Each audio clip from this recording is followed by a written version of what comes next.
নমস্কার বন্ধুরা, প্রীতি ডেলি ব্লগে আপনাদের স্বাগত। আজকে করব আমি ঢেলা মাছের বেগুন আলু দিয়ে ঝাল ঝোল। তোর জন্য নিয়েছি ঢেলা মাছ। তো এবার আমি মাছটা ধুয়ে পরিষ্কার করে নেব। তার আগে কড়াই গরম করে আমি তেলটা গরম করতে দিলাম। তো আমার এদিকে মাছগুলো ধুয়ে পরিষ্কার করে নেওয়া হয়েছে, মাখিয়ে নেব লবণ হলুদ। তো এদিকে আমার কড়াইতে তেলটা ভালোই গরম হয়ে গেছে। তো এবার মাছগুলো ছেড়ে আমি ভেজে নেব। প্রত্যেকটা মাছ আমি খুব কড়া করে ভাজবো না, মোটামুটি ভাজবো। তো এদিকে আমি বেগুন আলুটা কেটে নিয়েছি সর্ষে লঙ্কা আর সর্ষের মধ্যে জিরে দেওয়া আছে, কিছুটা ভিজিয়ে রাখা আছে, ওটা পেস্ট করে নেব। তো মাছগুলো আমার ভাজা হয়ে গেছে। এদিকে আমি অন্য কড়াইতে আলু আর বেগুনটা ভেজে নিয়েছিলাম।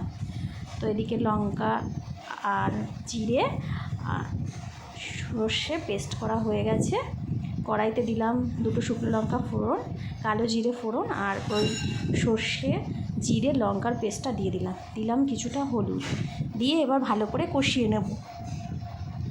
ভালো করে কষানো হয়ে এসছে, এবার দিয়ে দেবো ভেজে রাখা আলুগুলো দিয়ে একটু ভালো করে নাড়িয়ে চাড়িয়ে নেব।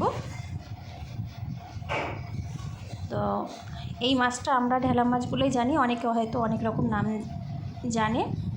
তো এদিকে জলটা দেওয়ার পরে আমার ফুটে গেছে। তো এখানে বেগুনগুলো আমি দিয়ে দিলাম 4টে চেরা কাঁচা লঙ্কা। এবার ভেজে রাখা মাছগুলো আমি দিয়ে বেশ কিছুক্ষণ ফুটিয়ে নেব। প্রায় আমার মাছ রান্না হয়ে গেছে। তো আপনারা একবার আমার মতো করে বাড়িতে ট্রাই করে দেখবেন, অবশ্যই ভালো লাগবে। আর এই মাছটাকে কে কী নামে চেনেন আমাকে কমেন্ট বক্সে জানাবেন। তো আমার মাছ রেডি, খুব সুন্দর খেতে হয়েছিল। আপনারাও চেষ্টা করুন। এতক্ষণ আমার ভিডিওটি দেখার জন্য আপনাদেরকে অসংখ্য ধন্যবাদ। আমার চ্যানেলটিকে একটা সাবস্ক্রাইব, লাইক, কমেন্ট, শেয়ার করতে ভুলবেন না।